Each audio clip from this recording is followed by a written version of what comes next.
আসসালামু আলাইকুম প্রিয় ব্রাজিল ফুটবল ফ্যান্স। নিশ্চয়ই আপনারা জানেন আগামীকাল ৭ই সেপ্টেম্বর বাংলাদেশ সময় অনুযায়ী ভোর ৭টায় ব্রাজিল ইকুয়েডরের বিপক্ষে বিশ্বকাপ বাছাই পর্বের গুরুত্বপূর্ণ একটা ম্যাচে মুখোমুখি হতে যাচ্ছে। আর আজকের এই ভিডিওতে ব্রাজিল বনাম ইকুয়েডরের মধ্যকার এই ম্যাচটার সংক্ষিপ্ত একটা ম্যাচ প্রিভিউ দেওয়ার চেষ্টা করছি। ম্যাচ পূর্ববর্তী সময়ে ব্রাজিল রিলেটেড সব ধরনের আপডেট আপনাদেরকে সংক্ষেপে জানিয়ে দেওয়ার চেষ্টা করছি।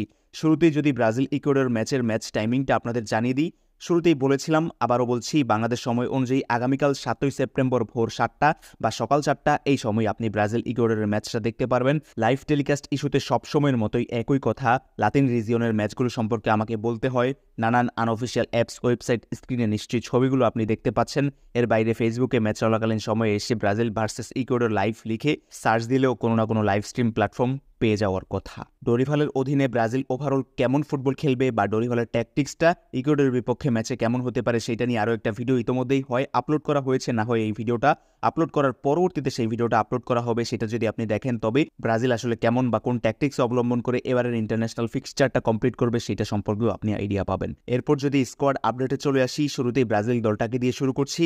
গোলবারের নিচে এলিসন বেকারের থাকার সম্ভাবনা বেশি। ডিফেন্সের দানিলো, এডার মিলিতাও, মার্কুইনোস এবং গুইলহার্মে অ্যারেনা থাকতে পারেন। মিডফিল্ডে ডাবল প্রিফোর্ড ক্রিয়েট করবেন ব্রুনো গুইমারেস এবং Joao Gomes. Lucas Paqueta number 10 হিসেবে খেলবেন। রদ্রিগো রাইট উইংয়ে, ভিনিসিয়াস লেফট উইংয়ে, এনরিক নাম্বার 9 হিসেবে শুরু করতে পারেন। এমনটা হতে পারে ব্রাজিলের শুরুর একাদশ। ইকুয়েডর আসলে খুব একটা শক্তিশালী প্রতিপক্ষ নয়, ঠিক আছে, তবে ফিজিক্যাল ফুটবল খেলার মাধ্যমে তারা ব্রাজিলকে বিট করার একটা চেষ্টা যে করবে এটা নেহাত অনুমান করাই যায়। ইকুয়েডরের শুরুর একাদশ খুব একটা পরিচিত নয়, তবে তাদের ফরওয়ার্ড লাইন আপে এনার ভ্যালেন্সিয়া যথেষ্ট পরিচিত একটা নাম। মিডফিল্ডে কাইসাদো, ময়েসেস কাইসাদো, চিলিতে খেলা এই মিডফিল্ডের দিকেও আমাদের নজরটা থাকবে।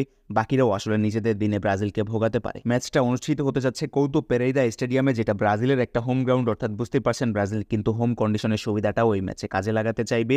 ডরিভাল জুনিয়রের সামনে অনেক চ্যালেঞ্জ অপেক্ষা করছে। মাঝখানে বিশ্বকাপ বাছাই পর্বে ম্যাচগুলোর রেজাল্টের ভিত্তিতে ডরিভাল কিন্তু সমালোচনার শিকার হয়েছিলেন। তারপর অনেক উঁচুতে থাকা হাইপ ক্রিয়েট করেও কোপা আমেরিকাতে ব্রাজিল প্রত্যাশা অনুযায়ী সাফল্য পায়নি। আর তাই এই দুইটা ম্যাচে ব্রাজিল আসলেই জয় ভিন্ন, অন্য কোনো কিছুর কথা চিন্তাও করবে না, এমনটাই আমি আশা করছি। ইকুয়েডরের বিপক্ষে হেড টু হেড ম্যাচের রেজাল্টেও যোজন ব্যবধানে এগিয়ে রয়েছে ব্রাজিল।